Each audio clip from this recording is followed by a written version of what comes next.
Well, there's a couple of reasons why college has gotten so expensive. First of all is states are cutting higher education funding. Second thing is supply and demand. What we have is a crisis where to get onto the job ladder, the few decent jobs left that have healthcare, that have security, that have a pension, they all require a college degree. So you have to go to college, basically. And yet the actual number of spaces in colleges hasn't really increased. Harvard admits something like 10% more now than they did in the 70s.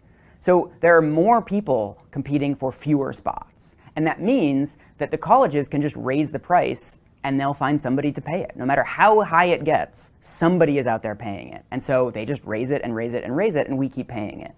So colleges are adding services like rock climbing gyms, extra administration, they're doing more marketing, they're doing these really expensive study abroad programs. And again, they're competing over the rich kids. They're competing over the 10% and the 1% to keep the people who are not cost sensitive. So colleges keep throwing services and throwing bells and whistles at them, and they're just paying it because the entire economy is shifting toward marketing itself to the top 10% and the top 1%. And those are the kids that are going to college now. The college premium, how much extra you earn for going to college, is 70%. You earn almost double if you go to college on average than if you don't go to college. So we're in this bind where you have to go to college or else you end up in a really bad job for the rest of your life. But then to go to college, you have to go into $80,000, $100,000, more than that debt. I interviewed somebody for the article that is paying off $311,000 in debt. I interviewed another person who was actually a bankruptcy lawyer who was paying $2,000 a month in student loans after he got out of college. And so when you look at how many of us have student loans and that we're paying them off at the time when we're early in our careers, we're not as established in our fields, we can't afford decent housing, we aren't earning very much at that time, and then we're also on top of that paying a couple $100 a month extra.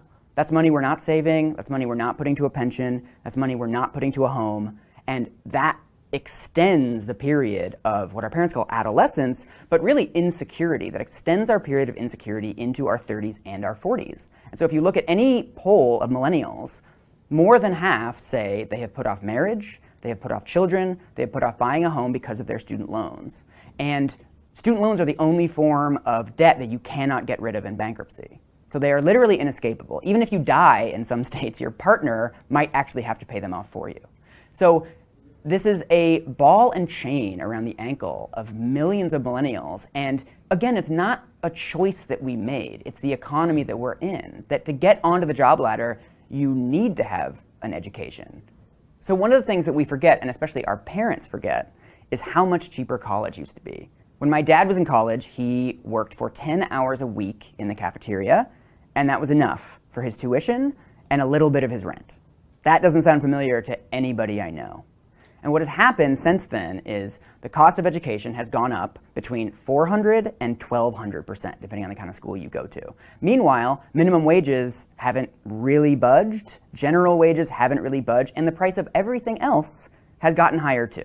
So in the early 70s, it took around 300 hours of minimum wage work to afford a 4-year education. By the 2000s, it took 4,400 hours of minimum wage work to afford a 4-year education.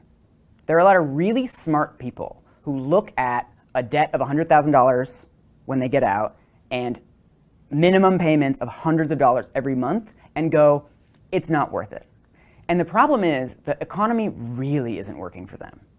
That if you look at any measure of poverty, unemployment, there's never been a time in America where it's worse to not be a college graduate. If you want a pension, if you want healthcare, if you want decent wages, if you want security, all of those jobs now require college degrees. And even if they don't require college degrees, there's now so many people with college degrees, they're getting those jobs, right? If the hiring manager at a coffee shop looks at 2 resumes and one has a college degree and one doesn't, even if the job doesn't necessarily require a college degree, he's gonna hire the college grad because he thinks they're smarter, harder working, or whatever.